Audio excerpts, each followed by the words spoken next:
Good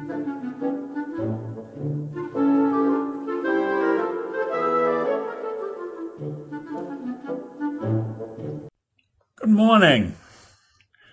It's August 19th, a Wednesday. And this morning I'm going to talk a little bit about mail fraud because I'm tired of hearing the president rant about mail fraud and taking and fraudulent and forging the mail. Let me tell you about some of the mail frauds that have been going on over the years, and they have never included massive forgeries for voting. They've included other things like Charles Ponzi, who ripped off people so badly that his scheme was given his name, the Ponzi scheme. And we all remember Madoff and the people that he ripped off, like the Wilpons, who can't get rid of the New York Mets, or maybe they just did get rid of the New York Mets. So there have been many things that have happened in the post office.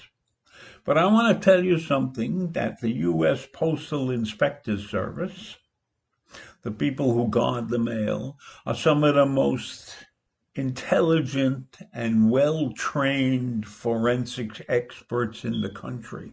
And I know that because I worked in the post office. And I can tell you, when we worked in a post office, they watched everything we did. Every building was equipped with a corridor where the postal inspectors could look out and see what was going on the workforce and in the bathrooms. The postal bathrooms do not have doors on their commodes. Okay? So I know a little bit about the post office. And the postal people are very honest for the most part. So let me tell you about some of the ingenious things that have happened and are related to postal crimes. You know, postal services have been around since the Roman Empire. And, you know, in the wild West, we had highwaymen who robbed the stagecoach and stole the mail. But we wouldn't call that fraud. We called that highway robbery. And then in 1963, we had the Great Train Robbery. So those are physical events that took place. But as far as using the mail for fraud, they do Ponzi schemes and other stuff. In 1964, the Australian athlete Reg Spears mailed himself home to avoid paying for a plane ticket. And then 1 year later, another man attempted the feat and almost died in the process. Then you had the Jack-in-the-Box thief, who would hide himself in a trunk and be put into the mail compartment on planes. And then he finally got caught when they were unloading the plane one time, and the trunk that he was hiding in opened up.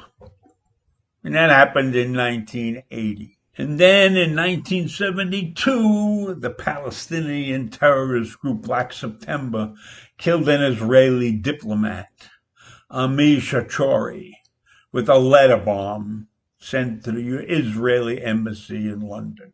Now, I wouldn't call that a minor event, but it certainly wasn't fraud. So yes, things take place in the post office.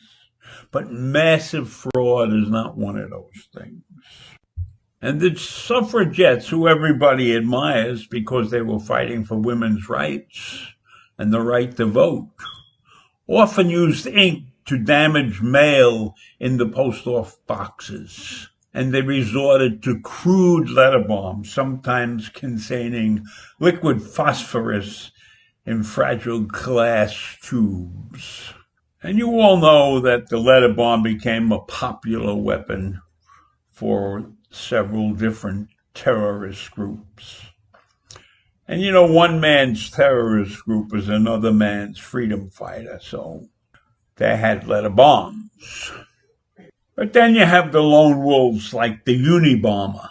And earlier this year, we had a lone wolf running around in Austin, Texas. He was eventually tracked down, and he used common household ingredients in his bombs.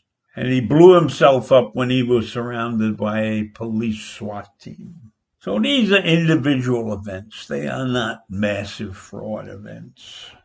Now, over the years, you may not believe this, but the post office has been innovative and taken advantage of many technological processes. Let me call them processes. Because in the 1960s, they brought in barcode scanning, way ahead of its time, ahead of all the shopping supermarket stores that now scan the UPC code. After 9/11, U.S. lawmakers and journalists were sent anthrax spores via the mail. So, once again, that was a physical threat to people in high places or people with influence, but it wasn't massive fraud. Now, if you're looking for a place where massive fraud could take place, that would be the internet.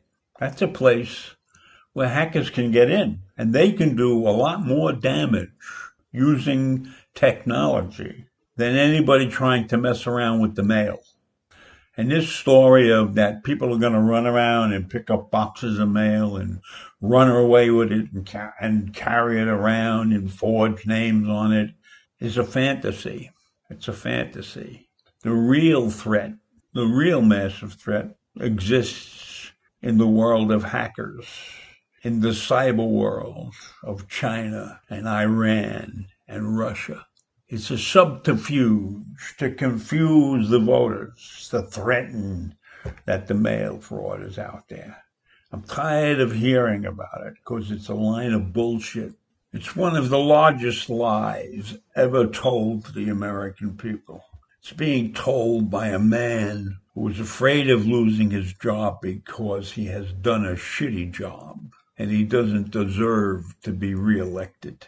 So take that into consideration when you hear his BS about mail fraud.